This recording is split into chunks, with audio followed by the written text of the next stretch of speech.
ನೋಡಿ, ರಾಷ್ಟ್ರೀಯ ಉಪಾಧ್ಯಕ್ಷರಾಗಿ ಪ್ರೊಫೆಸರ್ ಎಂ ನಾಗರಾಜು ಆಯ್ಕೆಯಾಗಿದ್ದಾರೆ. 13 ಉಪಾಧ್ಯಕ್ಷರ ಪೈಕಿ ಪ್ರೊಫೆಸರ್ ಎಂ ನಾಗರಾಜು ಸಹ ಒಬ್ಬರಾಗಿರುವಂಥದ್ದು. ಜೋಶಿ ಆಪ್ತ ಪ್ರೊಫೆಸರ್ ಎಂ ನಾಗರಾಜುಗೆ ಈಗ ಬಂಪರ್. ರಾಷ್ಟ್ರೀಯ ಉಪಾಧ್ಯಕ್ಷರಾಗಿ ಪ್ರೊಫೆಸರ್ ಎಂ ನಾಗರಾಜು ಆಯ್ಕೆ. 13 ಉಪಾಧ್ಯಕ್ಷರ ಪೈಕಿ ಪ್ರೊಫೆಸರ್ ಎಂ ನಾಗರಾಜು ಸಹ ಒಬ್ಬರು. ರಾಷ್ಟ್ರೀಯ ಬಿಜೆಪಿ ಪದಾಧಿಕಾರಿಗಳ ಪಟ್ಟಿ ಪುನರ್ರಚನೆಯಾಗಿದೆ. ಉಪಾಧ್ಯಕ್ಷೆಯಾಗಿ ಮಾಜಿ ಸಿಎಂ ವಸುಂಧರಾ ರಾಜೆ ಆಯ್ಕೆಯಾಗಿರುವಂಥದ್ದು. ರಾಮ್ ಮಾಧವ್ ಮತ್ತು ಇತರರ ಸಾಲು ಸೇರಿದ ಎಂ ನಾಗರಾಜು. ಸಂಘಟನಾ ಕಾರ್ಯದರ್ಶಿಯಾಗಿ ಬಿಎಲ್ ಸಂತೋಷ್ ಮುಂದುವರಿಕೆ ಆಗ್ತಿದ್ದಾರೆ. ನೋಡಿ, ಏನು ಜೋಶಿ, ಪ್ರಹ್ಲಾದ್ ಜೋಶಿ ಅವರ ಆಪ್ತ ಪ್ರೊಫೆಸರ್ ಎಂ ನಾಗರಾಜ್ಗೆ ಈಗ ಬಂಪರ್ ಆಫರ್.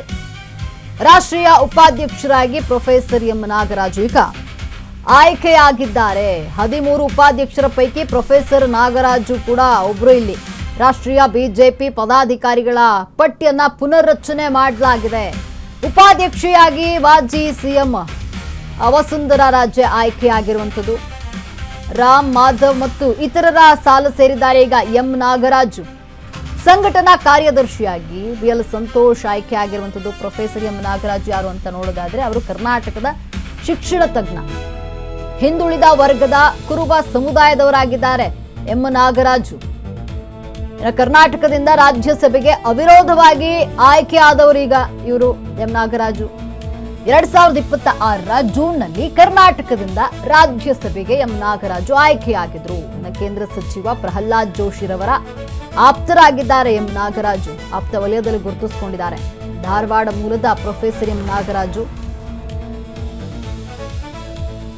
ಈಗ ಅವ್ರು ಯಾರು ಅಂದ್ರೆ ಪ್ರೊಫೆಸರ್ ಎಂ ನಾಗರಾಜು ಯಾರು ಅಂತ ನೋಡೋದಾದ್ರೆ ಕರ್ನಾಟಕದ ಶಿಕ್ಷಣ ತಜ್ಞರು, ಹಿಂದುಳಿದ ವರ್ಗದ ಕುರುಬ ಸಮುದಾಯದವರಾಗಿದ್ದಾರೆ. ಕರ್ನಾಟಕದಿಂದ ರಾಜ್ಯಸಭೆಗೆ ಅವಿರೋಧವಾಗಿ ಆಯ್ಕೆಯಾದಂಥವರು. ಈಗ ರಾಷ್ಟ್ರೀಯ ಅಧ್ಯಕ್ಷರಾಗಿ ಪ್ರೊಫೆಸರ್ ಎಂ ನಾಗರಾಜು ಆಯ್ಕೆಯಾಗಿದ್ದಾರೆ. 2026ರ ಜೂನ್ನಲ್ಲಿ ಕರ್ನಾಟಕದಿಂದ ರಾಜ್ಯಸಭೆಗೆ ಆಯ್ಕೆಯಾದರು. ಕೇಂದ್ರ ಸಚಿವ ಪ್ರಹ್ಲಾದ್ ಜೋಶಿರವರ ಆಪ್ತ ನಾಗರಾಜು. ಧಾರವಾಡ ಮೂಲದ ಪ್ರೊಫೆಸರ್ ಎಂ ನಾಗರಾಜು ಈಗ ರಾಷ್ಟ್ರೀಯ ಬಿಜೆಪಿ ಅಧ್ಯಕ್ಷರಾಗಿರುವಂಥದ್ದು.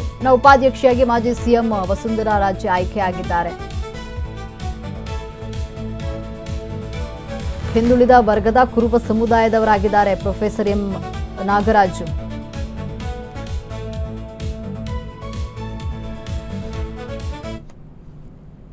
ಈ ಬಗ್ಗೆ ಮತ್ತಷ್ಟು ಮಾಹಿತಿಯನ್ನು ನೀಡಲು ನಮ್ಮ ಪ್ರತಿನಿಧಿ ಪವನ್ ಡೆಸ್ಕ್ನ ನೇರ ಸಂಪರ್ಕದಲ್ಲಿದ್ದಾರೆ. ಪವನ್, ಏನು ಈಗ ರಾಷ್ಟ್ರೀಯ ನಾಯಕರಾಗಿ ಈಗ ನಮ್ಮ ಕರ್ನಾಟಕದ M Nagaraju, professor M Nagaraju ಆಯ್ಕೆ ಆಗಿರುವಂಥದ್ದು, ಈ ಬಗ್ಗೆ ಹೆಚ್ಚಿನ ಅಪ್ಡೇಟ್ಸ್ ಏನಿದೆ? ಲಕ್ಷ್ಮಿ, ಏನು ರಾಷ್ಟ್ರೀಯ ಬಿಜೆಪಿಗೆ ಒಂದು ಪುನರ್ರಚನೆ ಅಂದ್ರೆ ಪಕ್ಷ ಸಂಘಟನೆಯ ಪುನರ್ರಚನೆ ಕೆಲಸ ನಡೀತಾ ಇದೆ. ಇದರಲ್ಲಿ ನಮ್ಮ ಕರ್ನಾಟಕದವರಾದಂತಹ ಮೊನ್ನೆ ತಾನೇ ರಾಜ್ಯಸಭೆಗೆ ಆಯ್ಕೆಯಾದಂತ ಪ್ರೊಫೆಸರ್ ನಾಗರಾಜ್ ಅವ್ರಿಗೊಂದು ಅವಕಾಶ ಮಾಡಿಕೊಡಲಾಗಿದೆ. ಅದು ರಾಷ್ಟ್ರೀಯ ಮಟ್ಟದಲ್ಲಿ ಒಬ್ಬ ಉಪಾಧ್ಯಕ್ಷ ಸ್ಥಾನ ಸಿಗೋದು ಅದು ಪಕ್ಷ ಸಂಘಟನೆಗೂ, ಮತ್ತೆ ಏನು ಸಿದ್ದರಾಮಯ್ಯನವರು ಕೂಡ ಇಲ್ಲಿ ರಾಜೀನಾಮೆ ನೀಡಿದ ನಂತರ ಕುರುಬ ಮತಗಳನ್ನ ಒಗ್ಗೂಡಿಸೋದಕ್ಕೋಸ್ಕರ ರಾಜ್ಯವನ್ನ ಟಾರ್ಗೆಟ್ ಮಾಡಿ, ಅಂದ್ರೆ ಕರ್ನಾಟಕ ರಾಜ್ಯ ರಾಜಕಾರಣವನ್ನ ಟಾರ್ಗೆಟ್ ಮಾಡಿ ಕೇಂದ್ರದಲ್ಲಿ ಒಂದು ಅವಕಾಶ ಮಾಡಿಕೊಟ್ಟಿದ್ದಾರೆ. ಅದಲ್ಲದೆ ಈ ಹಿಂದೆ ಏನು ಬಿಜೆಪಿಯ ರಾಷ್ಟ್ರೀಯ ಸಂಘಟನಾ ಪ್ರಧಾನ ಕಾರ್ಯದರ್ಶಿ ಆಗಿದ್ದಂತ ಬಿಎಲ್ ಸಂತೋಷ್ ಅವರನ್ನು ಕೂಡ ಕಂಟಿನ್ಯೂ ಮಾಡಿದ್ದಾರೆ. ಇದ್ರ ಮಧ್ಯೆ 13 ಜನ ಉಪಾಧ್ಯಕ್ಷರನ್ನ ಆಯ್ಕೆ ಮಾಡಲಾಗಿದೆ.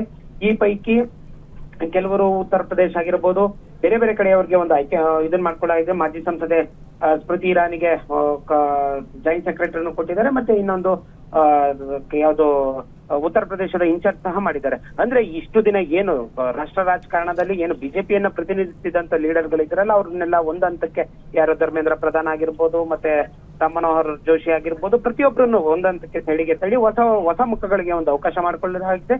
ಅದು ರಾಜ್ಯದ ದೇಶದ ಎಲ್ಲಾ ಜಿಲ್ಲೆಗಳಿಗೂ ಒಂದು ಕೆಲಸವನ್ನ ಮಾಡಿದ್ದಾರೆ. ಅದರಲ್ಲೂ ರಾಮ್ ಮಾಧವ್ ಆಗಿರ್ಬೋದು, ರೇಖಾ ವರ್ಮಾ ಆಗಿರ್ಬೋದು, ವಸುಂಧರಾ ರಾಜೆ ಆಗಿರ್ಬೋದು, ಇದು ತಳಮಟ್ಟದ ಮತ್ತೊಂದು ರೀತಿಯ ಬೇರು ಬಿಟ್ಟಿರುವಂತ ನಾಯಕರನ್ನ ಹುಡುಕಿ ಆಯ್ಕೆ ಮಾಡಿದ್ದಾರೆ. ಇದೊಂದು ಹಂತಕ್ಕೆ ಹೊಸ ಟೀಮ್ ಅಂದ್ರೆ ಮೋದಿ ಮತ್ತೆ ಅಮಿತ್ ಶಾ ಜೋಡಿಗೆ ಹೊಸ ಪಕ್ಷ ಸಂಘಟನೆಯ ಜವಾಬ್ದಾರಿಯನ್ನ ಕೊಟ್ಟಿದ್ದಾರೆ. ಮತ್ತೆ ಈಗ ಇಲ್ಲಿವರೆಗೂ ಬಹುಚರ್ಚಿತವಾಗ್ತಿದ್ದಂಥದ್ದು ಕರ್ನಾಟಕದಲ್ಲೂ ಕೂಡ ಕರ್ನಾಟಕದ ಬಿಜೆಪಿಯಲ್ಲೂ ವಿಪಕ್ಷ ನಾಯಕ ಆಗಿರ್ಬೋದು, ಮತ್ತೆ ಹೊಸ ಉಸ್ತುವಾರಿಯನ್ನ ನೇಮಕ ಮಾಡ್ತಾರೆ ಅನ್ನೋ ಒಂದು ಸುದ್ದಿ ಇದು ನಾಳೆ ನಾಡಿದ್ರಲ್ಲೂ ಕೂಡ ಅನೌನ್ಸ್ ಆಗ್ಬೋದು. ಲಕ್ಷ್ಮಿ, ಧನ್ಯವಾದ ಪವನ್ ನಿಮ್ಮೆಲ್ಲ ಮಾಹಿತಿಗಾಗಿ.